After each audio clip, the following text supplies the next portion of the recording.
तो ये जो वाकया है, ये पैगंबर मोहम्मद सल्लल्लाहु अलैहि वसल्लम ने सुनाया था। कहानी एक ऐसे शख्स की है जो किसी लंबे सफर पर निकला हुआ था। तो सफर करते करते उस शख्स की नजर सड़क के किनारे एक कुत्ते पर पड़ी और वो कुत्ता बहुत ही बुरी हालत में था। एक ऐसी मुलाकात जो, जैसा कि हम देखेंगे, सब कुछ बदलने वाली थी। उसकी हालत इतनी ज्यादा खराब थी कि प्यास के मारे बेचारे कुत्ते की जुबान बाहर लटक रही थी। ये उसकी भयानक प्यास की पहली और सबसे साफ निशानी थी। और उसकी आंखें, अगर कोई उसकी आंखों में देखता तो उसमें सिर्फ दर्द और खौफ नजर आता।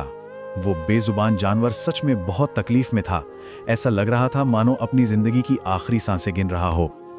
उस जानवर की ये हालत देखकर उस शख्स का दिल पिघल गया और उसने फौरन उसकी मदद करने का फैसला किया। और ये फैसला सिर्फ और सिर्फ अल्लाह की रजा के लिए था। उसने जो किया वो बहुत ही मामूली सा काम था, लेकिन इरादा बहुत गहरा था। उसने पास के एक कुएं से पानी निकाला, फिर अपने ही जूते को एक बर्तन की तरह इस्तेमाल किया और उस प्यासे कुत्ते को पानी पिलाया। और देखिए, इस काम के पीछे की नीयत ही सब कुछ थी। ये किसी को दिखाने के लिए या किसी दुनियावी फायदे के लिए नहीं किया गया था। ये सिर्फ और सिर्फ अल्लाह की खुशी के लिए था। एक सच्ची खालिस नेकी, जिसे हम इखलास कहते हैं। तो फिर इस एक नेक और सच्चे दिल से किए गए काम का नतीजा क्या निकला? और यहीं पर यह कहानी सबसे हैरान करने वाला मोड़ लेती है। और नतीजा वाकई में चौंका देने वाला था। रहम के उस एक छोटे से काम के बदले में अल्लाह ने उस शख्स के सारे गुनाह माफ कर दिए।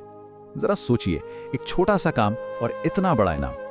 मतलब सच्चे दिल से दिखाई गई रहमदिली के बस एक पल ने एक पूरी जिंदगी की गलतियों को धो डाला। ये कहानी हमें नेकी और रहम की ताकत के बारे में बहुत कुछ सिखाती है। और आखिर में ये कहानी हमें एक बहुत अहम सवाल के साथ छोड़ जाती है। रहम का कौन सा काम वाकई में छोटा होता है? शायद कोई भी नहीं।